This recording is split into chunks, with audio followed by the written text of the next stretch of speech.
This HOA queen turned my peaceful mornings into a battlefield, until my concrete revenge shattered her $80,000. Escalade and her ego. They say peace is the first thing you lose when you move into a homeowners association. I just didn't expect mine to disappear so fast. When I first rolled my U-Haul into Pine Ridge Estates, I thought I'd found paradise.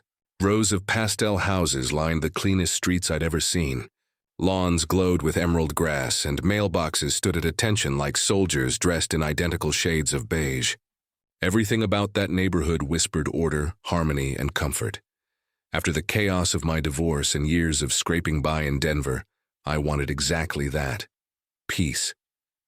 My name's Emily Carter, 38 years old, licensed electrician, single mom of 2. Lila, 16, and Josh, 14. I bought the last corner house on Cedar Trail, a little fixer-upper with a porch that sagged just enough to remind me it was mine. The first few mornings there were heaven.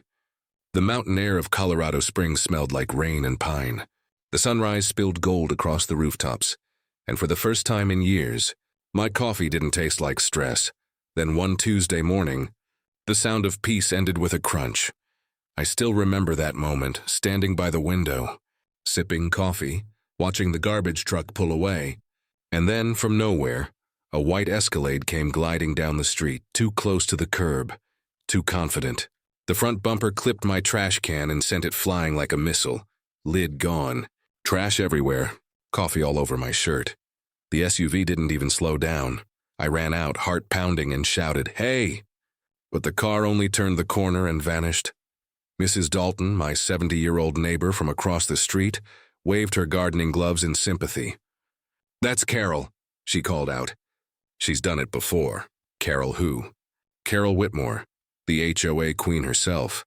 I didn't know it yet, but that name was about to haunt my next 12 months. Carol was the kind of woman who turned small power into an empire. President of the HOA for 7 years. Widowed, always immaculate. Blonde curls, pearls, and pastel cardigans that looked stitched out of superiority.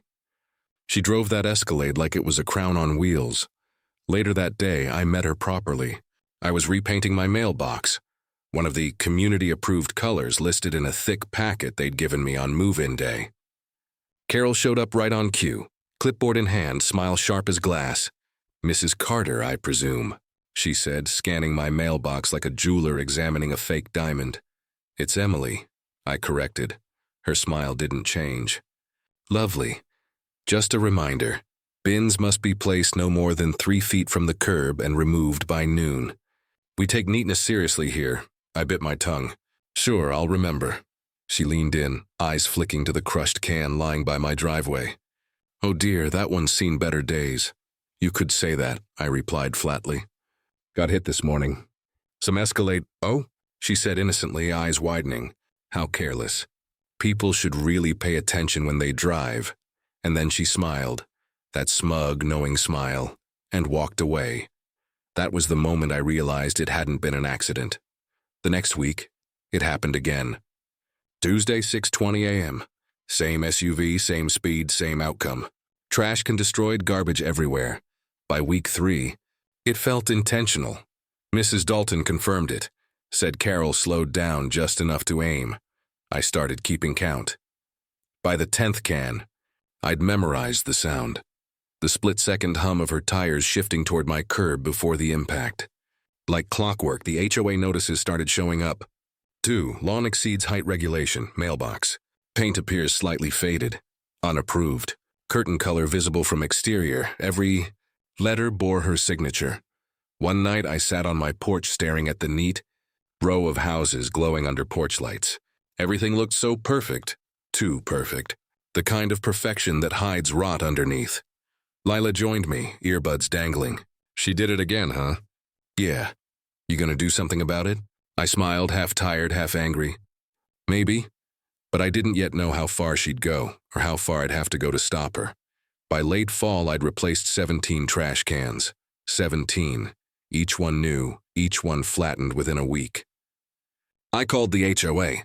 No reply. Called the city. They told me to work it out with the association. Work it out with the woman crushing my cans like soda bottles? Right. So I started gathering proof. Doorbell camera, phone recordings. Even my son Josh helped, pretending to wait for the bus while filming her morning routine.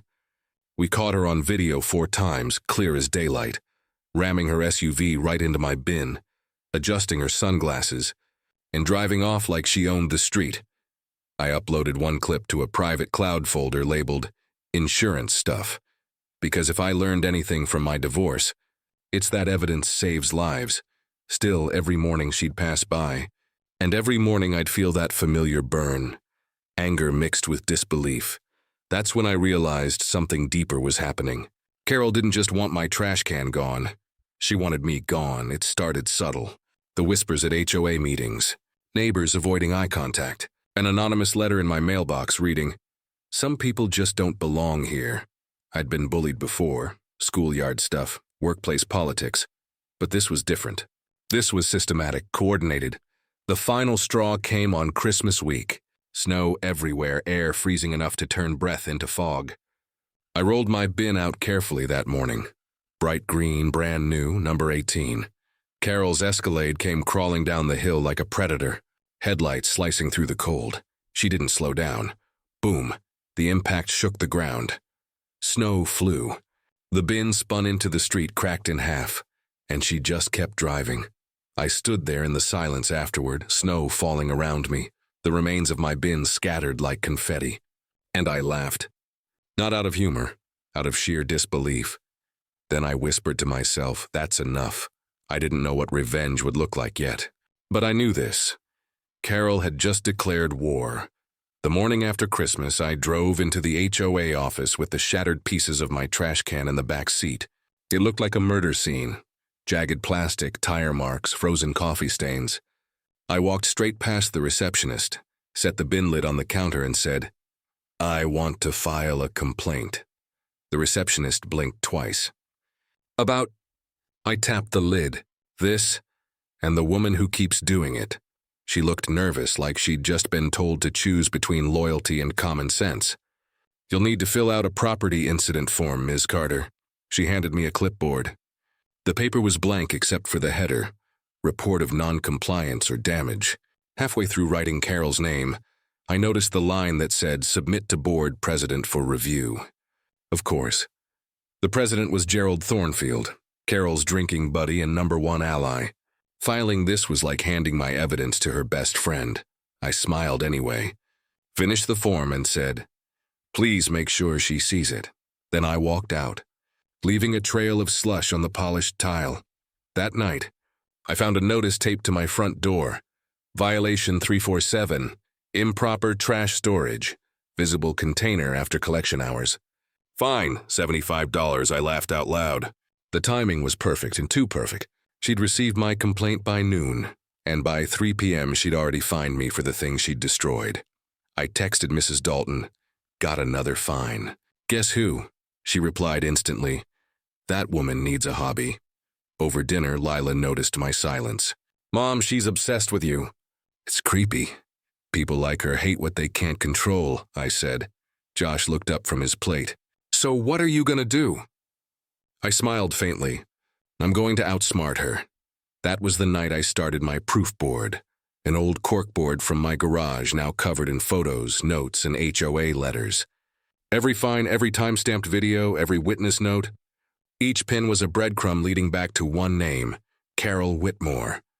By New Year's Eve, the board was full, and for the first time I started sleeping better. In January, the HOA held its monthly meeting at the community center. Usually it was just retirees arguing about fence heights and mailbox paint.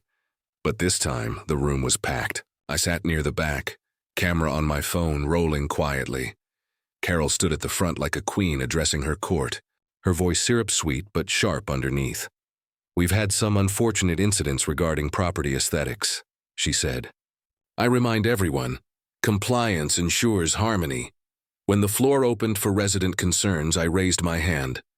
"About the trash violations," I said evenly. "Could you explain why my bin keeps getting destroyed and I'm the one getting fined?" The room went still. All eyes turned to Carol. Her smile tightened. "Perhaps you're misplacing your containers, Mrs. Carter." "It's Miss, actually." "And no, I have camera footage. A murmur spread across the crowd. Carol's cheeks flushed. Then please forward it to the board. I already did, I said, sliding my phone across the table to show a video freeze frame. Her Escalade mid-collision. For a moment, she said nothing. Then she chuckled, that practiced, condescending laugh. Perspective can be misleading. The angle, Gerald interrupted quickly. All right, that's enough for tonight. I sat back smiling. I hadn't won, but I'd planted a seed. 2 days later, my mailbox was filled with snow and another fine. This time for excessive holiday decorations. I'd hung one wreath. That's when I realized Carol wasn't just retaliating. She was trying to push me out, but she didn't know me. She'd been rewriting the rules for years to suit herself. That night I called Dale, an old friend from my contractor days. Dale, you ever build something that could survive a tank? He laughed. What's going on, Em? Let's just say I need a trash can that fights back. He paused. Concrete or steel? Concrete. Legal and heavy. Now that, he said, sounds like fun. Over the next weekend I turned my garage into a war lab. Bags of cement, rebar, wooden molds, industrial paint. The kids helped. Lila measuring, Josh mixing. I told them it was a school project, and technically I wasn't lying. By Sunday night my new bin stood proud, a perfect replica of the old green plastic one, except this one could stop a truck. I ran my hand over the rough surface, feeling its weight like quiet justice. I even painted the HOA logo on the side. The final touch of irony. Tuesday came. I woke up early, set up my doorbell camera, brewed coffee, and rolled the bin into position. 3 feet from the curb. Exactly by the book. 5:15 a.m. I heard the hum of the Escalade before I saw it. Carol's headlights glared through the fog as she turned the corner. My heart raced, not with fear this time, but anticipation. She didn't slow down. Thud. The sound echoed down the street like a gunshot. Metal screamed, glass cracked. The Escalade jolted backward, bumper bent like a tin toy. I stood by the window whispering, physics meet karma. Carol stumbled out, inspecting the damage. She looked around, saw my camera blinking red, and froze. For the first time since I'd moved in, she had nothing to say. That night I replayed the footage over and over. It wasn't just satisfying. It was evidence, gold-plated and undeniable. But deep down, I knew this wasn't over. People like Carol don't stop when they're embarrassed. They double down. And I was ready for that, because this war was no longer about trash cans. It was about exposing everything she'd built. Every lie, every rule, every hidden dollar. And for the first time since moving into Pine Ridge, I felt alive. The crash changed everything. By sunrise, half the neighborhood had already seen the video. A crystal-clear recording of Carol Whitmore's $80,000 Escalade bouncing off my brand-new concrete trash can. The clip lasted 6 seconds, but it spread through Pine Ridge estates like wildfire. At first, I didn't share it myself. Someone else did. Mrs. Dalton, maybe. Or one of the kids who'd watched from across the street. By noon, it had made its way onto the neighborhood Facebook page. By evening, local news reporters were calling. I watched from my window as Carol stood outside, phone pressed to her ear, barking orders into the air like a general whose troops had just deserted. Her Escalade sat crooked in her driveway, front bumper torn and duct-taped.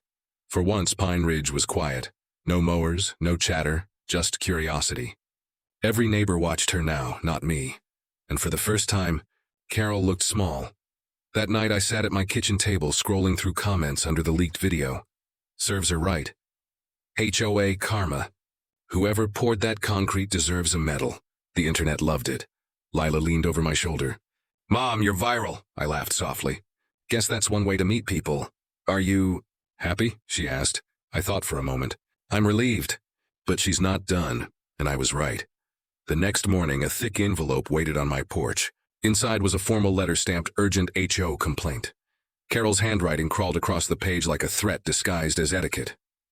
Dear Ms. Carter, after recent events involving public property damage, the board has determined your concrete bin poses a hazard to community safety. You are hereby instructed to remove it immediately or face legal action. Respectfully, Carol Whitmore. I almost laughed. Hazard to safety? After 87 smashed plastic bins, now she cared about safety. I folded the letter and placed it neatly in a folder labeled Evidence. By noon, a city code inspector knocked on my door.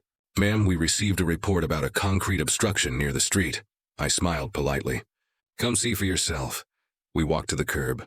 He tapped the bin with his clipboard, squinted, then nodded. It's within measurement limits. Solid work, legal. Can I keep it? He chuckled. You can start a business with these. When he left, I stood there for a long moment, watching the fog lift from the street. Carol's curtains fluttered. She was watching too. I waved, her blind snapped shut. That night, HOA headquarters, basically the community center, lit up like a courtroom. They'd called an emergency meeting. I didn't plan to attend, but Patricia Lopez, the board treasurer, texted me. You'll want to hear this. Carol's losing it, so I went. The parking lot buzzed with whispers and camera flashes. Residents filed in, faces half curious, half thrilled. For years, they'd feared Carol's power. Now they wanted to see her crack. Inside, the air felt heavy with expectation. Carol sat at the front, hair perfect, expression brittle. Gerald Thornfield, the board president, tried to open the meeting with his usual monotone authority. Item 1, he began. Property hazards and recent. Carol slammed her palm on the table. Enough bureaucracy. That woman, she pointed at me, deliberately endangered public property. The crowd murmured. I stayed seated, calm, arms folded. Public property? You mean the bin you've been hitting for months? Accidents, she snapped. Repeated accidents caused by your non-compliance. Funny, I said, pulling out my phone. My camera calls them evidence. I projected the video onto the wall. Her SUV striking the bin, the recoil, her face frozen in shock. The room gasped, someone even clapped. Gerald turned pale. Mrs. Whitmore, that's conclusive, Carol spun toward him. Gerald, don't you dare, but he'd already looked down. We'll table this issue for further review. I stood up, smiled slightly, and said, table it all you want. I'm not moving the bin. Then I walked out. Behind me, the crowd erupted in whispers. The following week felt surreal. Neighbors who once avoided me now waved, smiling shyly. Some dropped off coffee or cookies, saying things like, good for you. We've wanted someone to stand up to her for years. Apparently, Carol's empire was crumbling. One meme at a time, but she didn't retreat. She evolved. A few days later, a city complaint appeared online claiming my illegal structure had caused vehicular damage. The signature? Anonymous. But the writing style, dramatic flourishes, unnecessary commas, was pure Carol. Then came the fake social media accounts, comments accusing me of being unstable, dangerous, vindictive. The worst part wasn't her lies, it was how easily they spread. People love drama more than truth. I knew she'd strike harder soon, so I stayed 3 steps ahead. I installed more cameras, backed up everything to a private cloud, labeled every piece of evidence with dates, times, and witness statements. I wasn't just defending myself anymore. I was building a case. 2 weeks later, I got an unexpected visit. A woman in a gray coat knocked on my door, flashing a badge. Detective Harris, Colorado Springs PD. Mind if I come in? Of course, I said cautiously. She glanced around the living room, eyes sharp but sympathetic. We've received a complaint regarding property vandalism and harassment. I laughed. Let me guess, Carol Whitmore? Her lips twitched. So you're familiar. I showed her the footage, the letters, the fines, even the recording from the HOA meeting. She watched everything quietly, then closed her notebook. Ms. Carter, this is more than harassment. This is targeted abuse. Her words hung in the air. She handed me her card. Keep documenting everything. We'll contact you if we move forward. When she left, I felt something shift inside me. Not relief, but resolve. If the law was finally watching, Carol's days were numbered. But Carol was faster than I thought. The next HOA newsletter came out the following Monday. Across the top in bold letters, maintaining harmony in troubled times, a message from your president. I skimmed the first lines. Certain residents have created unnecessary conflict through malicious fabrication and illegal acts of property modification. Let's remember our values, respect, decorum, and trust. It didn't name me. It didn't have to.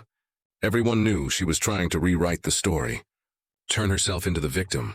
I closed the newsletter slowly, then looked out the window at my concrete trash can gleaming under the streetlight. It wasn't just a bin anymore.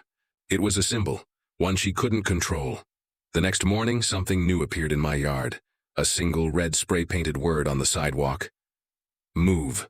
My stomach tightened. Josh noticed it first. Mom, she did that? I nodded quietly. Looks like it. He clenched his fists. When does it stop? When she's exposed, I said. And that was the moment I decided I wouldn't just fight back quietly. I'd burn down her whole paper throne, one record, one secret at a time. The war had only begun. Carol's first tactic was paperwork, a bureaucratic acid meant to eat away at anyone's confidence. Within 48 hours of the video hitting the neighborhood feed, my mailbox was flooded with official-looking envelopes, violation notices, demand letters, a summons to a disciplinary committee. Each one read like a legal threat wrapped in HOA stationery. The first of the lot accused me of unauthorized structural modifications to the public right-of-way. The language sounded impressive until you read its substance. My concrete trash can, by design and measurement, complied with municipal code. Still, the letter insisted that my modification could present an unpredictable liability and demanded its removal within 72 hours. I took the letter to Patricia. We met in her kitchen under the tired hum of an overhead fluorescent light. Patricia had a way of making small rooms feel like strategy rooms. She spread printed pages across her island, like a general aligning maps. Her eyes were tired but precise, the kind of person who sees numbers for what they reveal. Patterns. These are coordinated, she said, tapping a line on an expense sheet. Look at this. Payments to Whitmore Home Services on the 5th of every month, always just under the approval threshold. Same vendor, different descriptions. I skimmed the invoices she'd printed for me. Landscaping, seasonal mulch, playground repairs. The dollar amounts were modest, never enough to cause immediate suspicion, but they accumulated into something that didn't feel accidental. How long has she been doing this? I asked. Years, Patricia said, and not just small projects. Look at the votes. Gerald approves, the board signs, and somehow the projects either don't happen or the receipts are creative. Creative? I repeated, liking the softness of that euphemism less and less. Yes, look here. She slid over a scanned copy of a bid. The letterhead read Whitmore Home Services, but the vendor address routed to a P.O. box, and the contractor's license number didn't check out. That was the first true chill I felt in weeks. Fraud doesn't always wear a dramatic mask.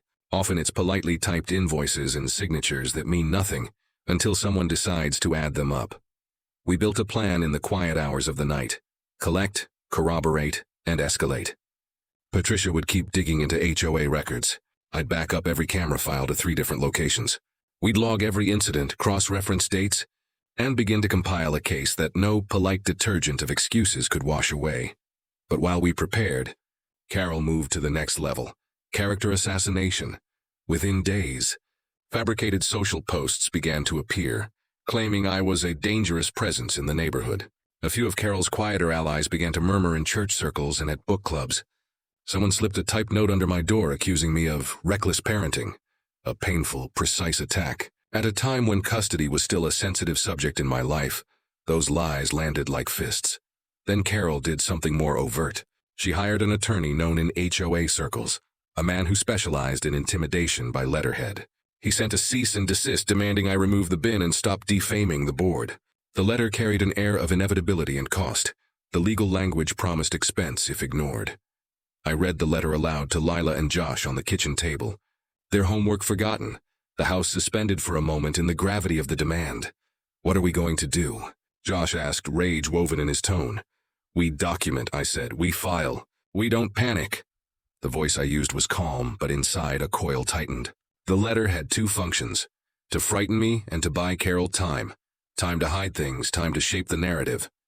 When Detective Harris called, it was with a courtesy that belied hard intent. We're looking into several reports, she said. Harassment, possible insurance fraud, potential stalking. You mean Whitmore, I said simply. There was a pause. Do you have a list of incidents you can bring to the station? I delivered a thumb drive the same afternoon. Videos, time-stamped photos, the move graffiti, the anonymous complaints, the fines. Detective Harris watched them in a room that smelled faintly of coffee and printer ink. She asked practical, clinical questions. Was I afraid? Had I received threats? Did I have any enemies who might be staging this? I answered with the truth. The truth didn't sound like a conspiracy when you stacked receipts and footage in order. Keep everything off the networks, Harris advised.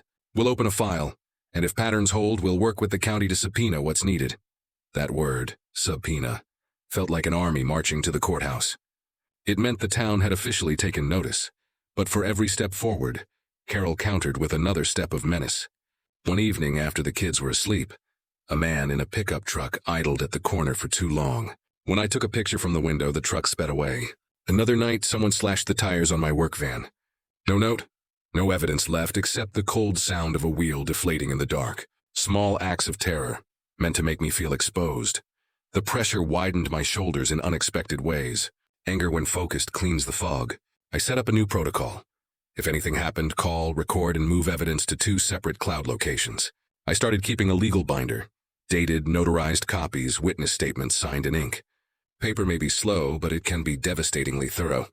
Patricia worked her own angles, leveraging her quiet influence. She reached out to a county auditor she knew, a man named Alvarez who'd once taught at the community college. He agreed to do a cursory look-over of the books. "If there's smoke," he said on the phone, "I'll help you find the fire." Within a week, Alvarez found discrepancies he couldn't explain away. Duplicate invoices, line items for work that showed no photos of completion, and 2 contracts paid in full that had no contractors on site. He put his findings into a memo and delivered it to Patricia with a proposition. If the board refused to act, he'd forward the memo to the county. Once county eyes turn toward a small HOA, hoops become difficult to hide behind. That's when things escalated beyond neighborhood politics. At a Saturday meeting, we cornered Gerald. Not publicly. Our group was still too small for a direct confrontation. We met him at a diner under the pretense of discussing community garden plans. Beneath the coffee, we slid documents across the table. Gerald's face drained. No amount of fidgeting could hide the fact that he'd looked the other way for years. He swore it was oversight, that he'd trusted Carol. But trust can be a convenient alibi. After that conversation, Gerald started sleeping with his phone face down. He stopped coming to the front of meetings. The power in the room shifted from brass to paper, from edict to evidence. Then the anonymous letters became louder and more brazen. One arrived at my son's school. Another was left at a neighbor's front porch, a printout with a libelous claim that I'd falsified the camera footage. The audacity of attempting to smear a mother in front of children was a different class of cruelty. We kept building the case anyway. We used the HOA's own rules against it. Photographs proved invoices couldn't be for the same patch of sidewalk. Witness statements proved workers were never on site. We matched bank records, cross-referenced, and pulled phone logs where possible. In a week of feverish work, patterns emerged. Whitmore Home Services had been paid far more than a small vendor should have been, with work described in generic terms and approvals rubber-stamped by the same small group of board members. Our group grew from 8 neighbors to 20. Some people who'd once defended Carol quietly confessed their discomfort. "She's always been controlling," one lady told me, "but that's different than taking money from us." By late February, the county auditor asked for formal permission to review HOA accounts. Gerald resisted. He argued jurisdiction, privacy, and the chill that audits bring. Carol's operatives called meetings to discuss board cohesion and protecting our reputation. It sounded, to me, a lot like smoke and mirrors. Meetings where business was performed under the glow of polite smiles and closed doors. That's when Carol's worst mistake happened. She tried to fabricate a public emergency one night. Carol called the local insurance company and reported that her SUV had been hit by a vehicle that fled the scene, claiming the damage occurred during an unidentified interaction on Maple Street. She filed a claim saying she'd been struck while driving, portraying herself as a victim of road rage. She submitted one of our earlier videos as evidence, but edited a key frame to remove the moment of her intentionally hitting the bin. The edited file landed with the claims adjuster as an untraceable clip. But forensic video analysis is good at one thing: finding edits. When we supplied the unaltered footage and the timestamps, the adjuster called the police himself. The insurance company opened a fraud inquiry. That single act, trying to turn a perpetrator's guilt into victimhood, left Carol exposed to criminal referral. Detective Harris called me late that night with new quiet urgency. "We're looking at insurance fraud now," she said. "You did what was right by preserving originals." I remember standing at my kitchen window, the night outside flat and quiet, my life suddenly intersecting with the machinery of formal investigation. The feeling was strange, like watching an engine slowly roar to life. It meant our neighbors weren't just gossiping anymore.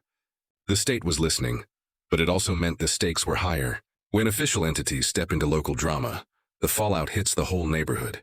Contracts could be voided, finances scrutinized, reputations shattered. For some, that was terrifying. For others, it was the lifeline they'd been waiting for.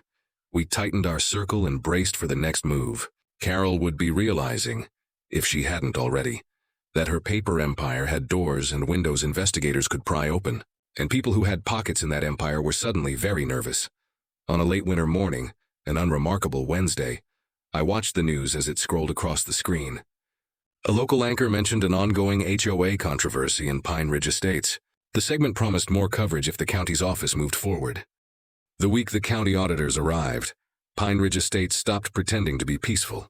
Trucks marked Office of the Comptroller rolled through the front gate, their tires leaving clean tracks on the immaculate asphalt. To the untrained eye, it looked like routine business. To anyone who'd lived there longer than a month, it looked like Judgment Day. From my kitchen window, I watched two investigators walk door to door with clipboards. Their suits didn't match the pastel neighborhood. They carried the gravity of paperwork that could break kingdoms. Detective Harris called that morning. "They're officially inside," she said.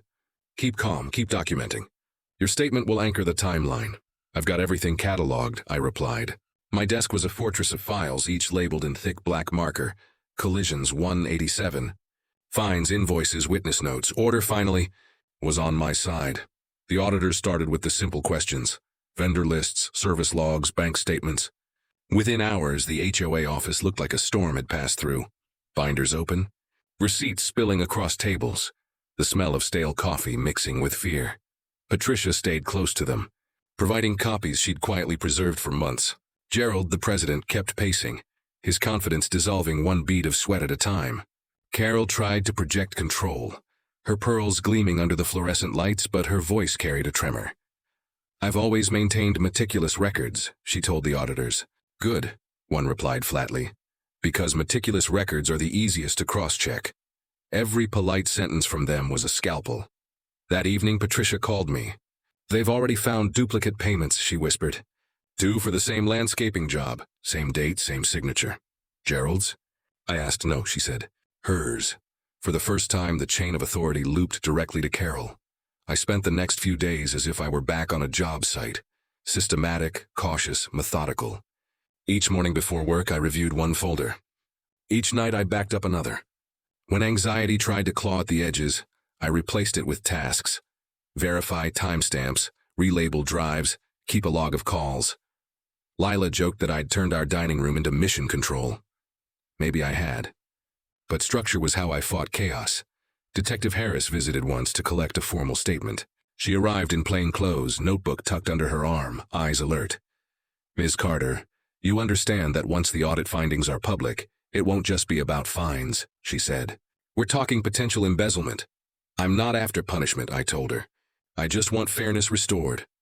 "That's exactly why you're credible," she said, jotting something in her notes. Carol's next move was almost impressive.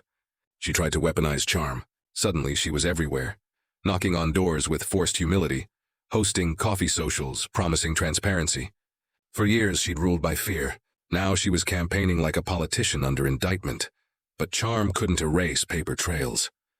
The auditors requested electronic transfers, and that's where the numbers turned ugly. Patricia texted me one night. Found an internal email. She authorized payments to herself using Gerald's login. That single line made my stomach tighten. Forging digital approvals turned administrative misconduct into potential felony. The next day, rumors rippled through the neighborhood that Carol's personal bank account had been frozen pending review. She still walked her dog every evening, chin up, pretending nothing had changed. But people watched from their windows now, silent witnesses to a queen without a court. Friday afternoon, an official envelope arrived. Subpoena. Testimony required. My deposition was scheduled for the following Wednesday at the county building. I sat on the porch staring at the paper, feeling both relief and dread. It wasn't fear of speaking. It was the weight of knowing the story was no longer mine alone. It belonged to the record.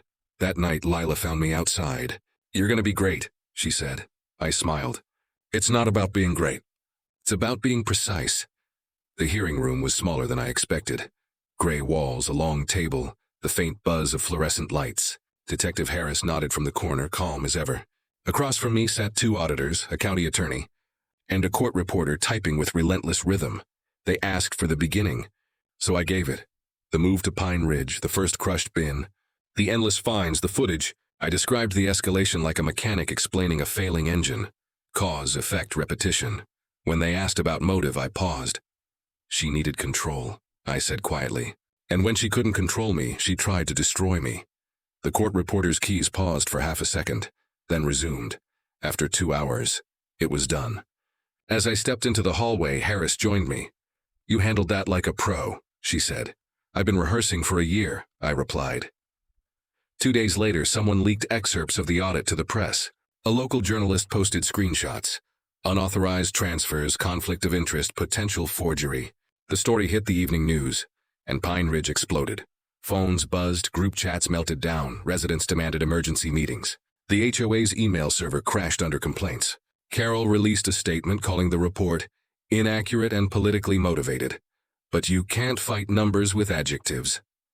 That weekend, the county filed a preliminary report citing probable misappropriation of community funds. The phrase might have sounded sterile, but everyone knew what it meant. Gerald resigned the next morning. For the first time in months, I slept without waiting for a sound outside my window. The concrete bin still stood by the curb, unscathed, now a quiet monument. Neighbors left small notes of thanks. One even taped a paper crown to the lid with the words, "Long live the Queen of Concrete." I laughed when I saw it. Not out of pride, but out of relief that humor had finally returned to our street. Yet somewhere deep down, I knew Carol wasn't finished. People who build their identity on power rarely walk away quietly. And sure enough, the next morning, Detective Harris called again. "Emily, you should know. Carol just hired new counsel. They're pushing for a countersuit. We'll handle the legal side, but stay sharp." I looked out at the mountains glowing under the early sun. "I'm ready," I said.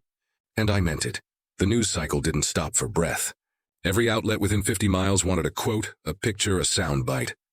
By Monday morning, a drone camera hovered above Pine Ridge Estates, capturing shots of our perfect lawns and the single concrete trash can that had become a symbol. Reporters camped by the subdivision gate. Headlines blared, "Colorado HOA President under investigation for misuse of funds. Concrete can of justice." I turned off the TV, poured another coffee, and watched from the window. Carol's driveway was empty. Her Escalade had been towed to a body shop, officially for repairs, unofficially because every scratch on it was now photographic evidence. By noon, a courier dropped a thick envelope at my door. Inside, notice of intent to file civil action, defamation, emotional distress, and property entrapment. I took a long breath, sat at the kitchen table, and read every page. The phrasing was slick. Her lawyer knew how to weaponize words. They accused me of staging the collisions for social notoriety. I called Detective Harris. "She's suing me," I said. "Of course she is," Harris replied dryly. "That's her last card. Don't panic. Let the county's findings mature. The civil suit won't survive discovery." Still, the thought of depositions, hearings, and headlines gnawed at me. That night I opened a new folder. Whitmore versus Carter, counter evidence. Organization was my armor. 2 days later, Patricia arrived with a flash drive and a face that mixed triumph and fear. I copied the internal backups before the server went offline, she whispered. Emails, invoices, even the password logs. The drive contained everything. Among the files was an email thread titled Reallocation Plan. Carol wrote about consolidating maintenance accounts to offset losses from unreported damage claims. Buried in bureaucratic phrasing, the line, "Adjust Gerald's login for sign-off," glowed like a confession. We printed the emails, dated them, and filed copies with Harris the same afternoon. For once, Harris allowed herself a half-smile. "This is clean chain of custody proof. If it checks out, the DA can charge forgery and theft." The phrase district attorney sent a quiet shiver through the neighborhood's gossip web. Detective Harris invited me downtown again, this time to meet a deputy DA. The office smelled of toner and coffee, its windows framing the hazy skyline of Colorado Springs. Assistant District Attorney Nguyen greeted me with a firm handshake. "Ms. Carter, we appreciate your patience. We're drafting preliminary charges, fraud, falsification of records, and harassment. Your cooperation has been critical." He slid a statement across the desk. "Review this. If you agree, we'll attach it to the complaint packet." I read every line, red pen correcting a few dates, tightening one phrase. When I handed it back, Nguyen nodded. "Precise." "Thank you." That single word, precise, felt better than praise. 2 weeks later, the auditors submitted their final summary. Approximately $63,000 misappropriated over 3 fiscal years. Pattern of falsified approvals identified. Recommendation: criminal prosecution and removal of current officers. The HOA board convened a special session that evening. Every seat was taken, cameras rolling. The community packed shoulder to shoulder. Gerald resigned formally, voice trembling. Patricia read the findings aloud, each sentence landing like a hammer. The following morning, detectives executed a search warrant at her house. Boxes came out. Files, computers, hard drives, all tagged with yellow tape. Neighbors stood on porches watching silently. Their expressions caught between vindication and disbelief. From my window, I saw the Escalade finally loaded onto a flatbed truck, bumper still scarred from its war with my trash can. For a moment, I felt no triumph, only exhaustion and an odd compassion for the wreckage of ego. Lila came up beside me. "It's over, right?" "Almost," I said. "Now the system finishes what we started." The indictment dropped on a gray Monday morning, the kind of day that smelled of wet pavement and endings. I was at work splicing cable when my phone buzzed. A message from Detective Harris. Harris. County filed the charges.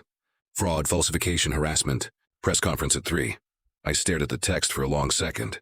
Then I switched off the power line, coiled the cord, and exhaled. It was happening. By noon, the news alerts were everywhere.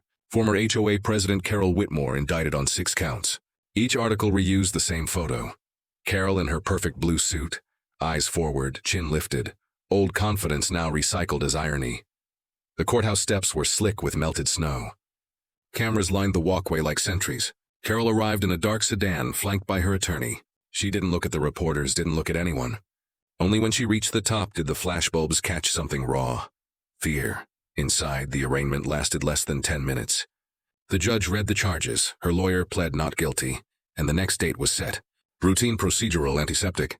But in a town built on manicured order, routine justice looked revolutionary. Detective Harris stood near the back, arms crossed. When she spotted me, she gave the smallest nod. It was enough. By evening, the neighborhood group chat had mutated into a battlefield. Some residents wanted to dissolve the HOA entirely. Others begged for calm, quoting bylaws like scripture. And a few, always anonymous, accused me of destroying our reputation. I didn't answer any of them. Instead, I brewed tea, opened my binder, and began outlining testimony for the preliminary hearing.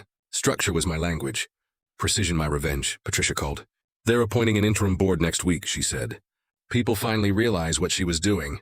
"How are you holding up?" I asked. She laughed softly. "I never thought spreadsheets could topple a dynasty." "Paper beats power," I said. Outside, the streetlights blinked on one by one, steady and impartial. The same lights that had watched every collision now shone over a neighborhood learning humility. By Tuesday, the investigation had turned into a full-blown media ecosystem. The local radio station ran an hourly update. Talk shows debated HOA corruption in small-town America. Every time I opened my phone, another thumbnail appeared. My street, my concrete bin, my name spelled correctly for once. Lila sent me a link to a podcast that had analyzed the security footage frame by frame.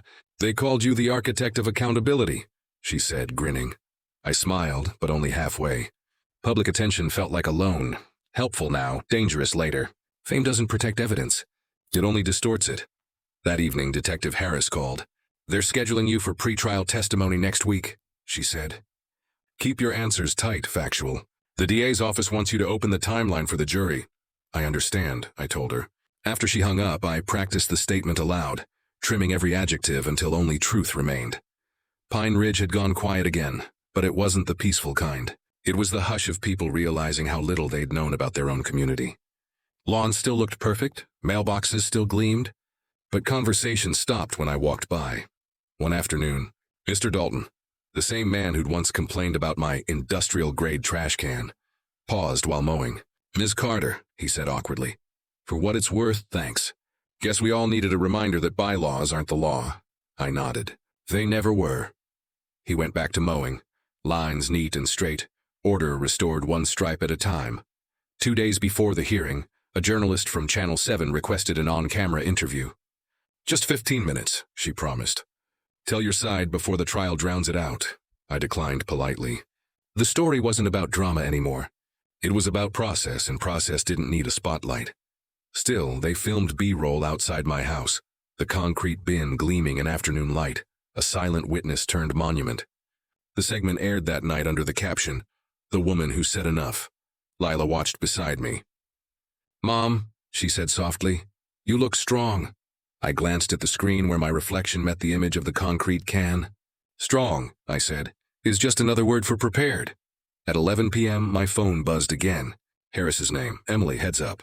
Carol posted bail, but her lawyer's pushing for a media counter-narrative. They're hinting you fabricated evidence. Do they have proof? None, but lies don't need proof, just airtime. Stay disciplined. I stared out the window at the mountains faintly visible under the moon. Discipline's all I have left, I said. The courthouse lobby hummed with the low static of cameras and whispers. I'd been there an hour early, as instructed by the DA's office. The clerk handed me a witness badge, paper thin, yet heavier than anything I'd worn in years. Inside the courtroom, oak benches lined both sides. The air smelled faintly of dust and disinfectant. Carol sat at the defense table, back straight, hair perfect. Her lawyer whispered into her ear. She nodded once, mechanical. When the judge entered, everyone rose. The thump of the gavel sounded like punctuation at the end of a long sentence. Assistant District Attorney Nguyen led me through the testimony. Each question was clinical. Dates, addresses, documentation. I described the collisions, the fines, the threats. No embellishment, no adjectives, only sequence. When he asked about motive, I kept my voice level. She wanted control. I wanted peace. The court reporter's keys tapped steadily. Nguyen displayed the photos of the damaged bins, one after another, a slideshow of obsession. Then came the video. Carol's Escalade striking the concrete can, sparks flickering as metal scraped cement. Gasps rippled through the room. Even the judge's expression softened into disbelief. Carol's attorney rose slowly, smile rehearsed. Ms. Carter, isn't it true you installed that concrete structure without HOA approval? Yes, I said, after 87 instances of vandalism. The city inspector deemed it legal. He nodded, circling. And you recorded those incidents yourself? I installed security cameras, yes. So you admit you were documenting your neighbor in secret? Documenting destruction, I corrected. A few chuckles from the gallery broke the tension. The lawyer tried another angle, suggesting I sought publicity, that I benefited from notoriety. I answered with data, dates, timestamps, receipts. Facts don't flinch. After 15 minutes, he sighed and sat down. As I stepped down from the stand, Carol turned slightly, eyes meeting mine for the first time since the crash. There was no fury left, just calculation. She mouthed something I couldn't read, then looked away. Harris met me in the hallway. You handled that perfectly, she said. Facts did the talking, I replied. She smiled. And silence did the rest. That night, Pine Ridge felt still again. Neighbors had gathered in small clusters, talking quietly under porch lights. When I passed, they nodded, not with gossip, but with recognition of what had been endured and what was ending. I stood at the curb, fingertips brushing the cool edge of the concrete bin. It wasn't just defense anymore. It was proof that even quiet resistance could outlast arrogance. The verdict wasn't final yet, but the story had already escaped the courthouse. By the next morning, every regional outlet ran variations of the same headline. HOA President's Downfall, From Power to Prosecution. The photograph that led them all was unplanned. Carol walking out of the courthouse, face half-turned, hair loose from the wind. It wasn't humiliation that people saw. It was disbelief, the expression of someone who'd finally realized that paperwork could be as deadly as a weapon. Talk shows debated motives. Podcasts called it the HOA Saga of the Year. For a week, reporters camped by her cul-de-sac, cameras pointed at a house whose blinds never opened. Neighbors whispered about seeing movers late at night, hauling out boxes labeled personal records. Detective Harris kept her updates short. Her counsel's negotiating. They know the numbers are solid. Expect a plea, not a trial. Then it's almost done, I said. Almost. Don't underestimate how loudly pride screams before it goes quiet. Friday evening, Carol posted an open letter on social media. It began with apology, turned to justification, and ended in bitterness. I made mistakes while trying to protect this community. I'm human. Those attacking me will never understand the burden of leadership. The comments divided instantly. Sympathy on one side, outrage on the other. But the real response came 2 hours later, when the county auditor released the public summary, confirming misappropriation of funds. Screenshots of transactions drowned her post within minutes. I read the letter once, closed the tab, and didn't look again. That weekend, Harris invited me to meet the DA in person. The office was almost empty, the only sound the tick of a wall clock. Nguyen slid a document across the table. She's agreed to plead guilty to 2 counts in exchange for restitution and probation. The harassment charge remains open. You can address the court if you wish. I thought about it, about everything that could be said. By Monday, the HOA sign outside the clubhouse had been repainted. No name beneath the title president. The new board, led by Patricia, opened its first meeting to the public. Attendance overflowed. People actually listened instead of whispering. Patricia began with a single line. From today, transparency is policy. Applause filled the room. And for the first time since moving to Pine Ridge, I felt what a community was supposed to feel like. Shared air. Shared truth. The courthouse looked different the morning of sentencing. Brighter somehow. As if the building itself wanted the story finished. I arrived early again. Same gray folder in hand. Same steady breath before the metal detector. Detective Harris was already there, leaning against the wall with a paper cup of coffee. "Today's lighter than trial days," she said. "No cameras inside. Just statements, then closure." "Closure's a nice word," I answered. "I'll believe it when I feel it." Inside, the courtroom filled quietly. The public seats were half empty this time. The spectacle had faded. Carol sat beside her lawyer, hands folded. She looked smaller, her confidence reduced to ritual politeness. The judge entered, voice even. "We're here for sentencing in case 23-415B, State of Colorado versus Carol Whitmore." He read through the plea agreement. 2 counts of financial misconduct, restitution of community funds, 3 years probation, and a permanent ban from serving on any homeowners association board. When he finished, he looked up. "Ms. Whitmore, would you like to address the court?" Carol stood, her voice low. "If I let my pride blur my judgment. I thought order was the same as control." She hesitated, eyes flicking briefly toward me. "I'm sorry for what this became. It wasn't an apology that healed anything, but it was real enough to sound human." The judge nodded. "The sentence stands as agreed. Court is adjourned." Snow had started again, fine, slow flakes that turned the courthouse steps silver. Reporters waited behind the barricades, but no one shouted questions this time. They just filmed the quiet. Harris walked with me to the parking lot. "You did everything right," she said. I shook my head. "I just stopped pretending everything was fine." "That's usually where justice begins," she said, smiling. By the following weekend, Pine Ridge looked ordinary again. No cameras, no crowds, just the sound of sprinklers and wind. The concrete bin still stood at the curb, gray and unyielding, a small monument to boundaries finally respected. Neighbors waved when I passed. Some stopped to chat about normal things, school events, the weather, the new board's community picnic. Lila helped hang string lights along the porch. When she plugged them in, warm amber light spread across the yard. "Feels like we got the neighborhood back," she said. "Not back," I corrected. "We built a new one." For weeks after the sentencing, Pine Ridge felt like a town waking from a long fever. The lawns grew uneven, mail piled up, and no one cared. It was the sound of normal life returning, imperfect but genuine. I spent mornings walking the dog along the same street where everything had started. The concrete bin sat quietly by the curb. Ordinary now, no longer a symbol, just another piece of the neighborhood. People still slowed when they passed it, as if half expecting another collision. But nothing happened. The war was over. Local news stretched the story for another week, but national outlets had already moved on. The final headline ran on page 7 of the Gazette. "Former HOA president begins restitution program. Community votes for new charter." Below it, a small photo of Patricia shaking hands with a county official. No mention of me, no mention of the bin. Just administration, process, closure. Lila clipped the article anyway and pinned it to the fridge. "You should keep it," she said. "For what?" "For proof that you finished something people thought you couldn't." I left it there. A quiet trophy disguised as refrigerator decor. One afternoon, Patricia stopped by with 2 mugs of coffee and a folder. "They're rewriting the bylaws," she said. "We added a clause about physical property rights. Your situation set the precedent." She smiled faintly. "We even named it the Carter Amendment." I laughed. "That's absurd." "Maybe," she said, "but absurdity's how progress starts." We drank coffee on the porch in silence. Birds returned to the trees. Somewhere a child practiced violin badly. Ordinary noise, finally louder than outrage. A week later, a padded envelope arrived with no return address. Inside was a short note in neat handwriting. "Ms. Carter, I don't expect forgiveness, but I needed to say this. You were right to stand your ground." CWI read it twice, then folded it back into the envelope.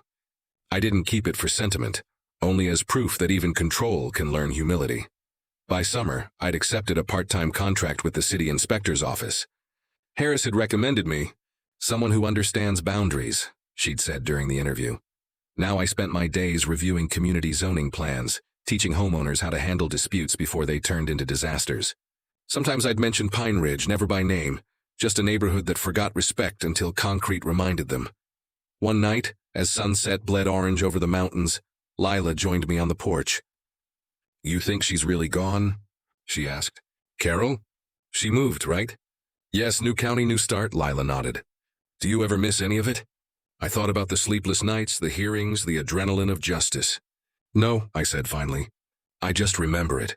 By autumn, the story had taken on a life of its own. Turned up in podcasts about neighborhood politics, in legal blogs that quoted the Carter Amendment, even in a short documentary someone uploaded to YouTube titled Concrete Justice. I watched the opening once. Drone footage glided over Pine Ridge, soft piano in the background. Then a narrator's voice. Sometimes accountability doesn't arrive in a courtroom. Sometimes it sits quietly by the curb. I closed the video halfway through. It was strange, hearing my life narrated in someone else's tone. In November, the city invited me to speak at a civic conference on community governance. At first I said no. Public speaking felt too close to spectacle, and I'd had enough of that. But Patricia insisted. "People need to hear the calm version," she said. "Not just the viral one," so I went. The room was small, full of city planners and neighborhood volunteers. I told them what no news clip had captured, that boundaries aren't barriers, that order means nothing without empathy, and that a single file folder of evidence can outlast a reign of intimidation. When it was over, the applause felt different from online praise, quieter, genuine, useful. After that, letters started arriving. A teacher from Oregon who'd fought a corrupt condo board. A retired couple from Georgia thanking me for proof that it's okay to push back. Even a college student writing a thesis on local governance asked for permission to quote my statement. Each envelope carried a piece of the same truth. Ordinary people wanted fairness more than drama. I kept them in a small wooden box under my desk. Lila called it the Gratitude Archive. One night, a neighbor named Tom knocked on my door. He was new to the block, unaware of the history. "Sorry to bother you," he said, "but the new board's arguing over fence heights again. Thought maybe you'd have advice." I laughed softly. "Keep minutes, stay polite, and measure twice before you post anything online." He grinned. "That's it?" "That's everything." It felt good to offer guidance instead of defense. Winter returned. Snow covered the street where tire marks had once told a different story. Some nights I'd catch my reflection in the window. Older, steadier. The adrenaline was gone, replaced by something better. Stillness. I realized then that justice doesn't echo loudly. It fades into the texture of ordinary life until peace feels natural again. When people asked if I was proud, I told them the truth. I'm just relieved that silence means safety now. The first day of spring arrived quietly. Sunlight spilled through the blinds, warm and colorless. The kind of light that doesn't announce change. It simply reveals that it's already happened. I stood by the window with my coffee, watching the neighborhood wake. Lila's laughter drifted from the porch, mingling with the hum of sprinklers and the sound of someone trimming hedges down the street. Ordinary sounds, peaceful ones. Across the road, the old HOA sign had been replaced with something simpler. "Welcome to Pine Ridge, a shared community." No names, no titles. Just the idea of belonging. Detective Harris stopped by one last time that week on her way to Denver for a promotion. She handed me a thin folder, copies of the final case documents, signatures dry, stamps official. "It's really done," she said. I smiled. "You ever get used to endings?" She laughed. "Not really. But the good ones don't need applause." When she left, I set the folder in a drawer and closed it gently. Some things didn't need to be displayed to count as victories. The concrete bin still stood at the curb. Sometimes new neighbors asked about it. I'd smile and say, "Just a reminder that even the smallest things can hold their ground." That night I sat on the porch with Lila and Josh. The sky stretched clear and wide, the stars sharp as pins. Josh pointed upward. "Looks like everything's fixed now." I smiled, not fixed, just honest. Later, as the lights dimmed across Pine Ridge, I wrote one last line in my notebook. The same one where the first complaint letter had been taped years ago. Peace isn't the absence of conflict. It's the moment you stop letting fear choose for you. I closed the book, placed it on the shelf, and turned off the light. Outside, the street stood still beneath the stars, clean, calm, and finally mine.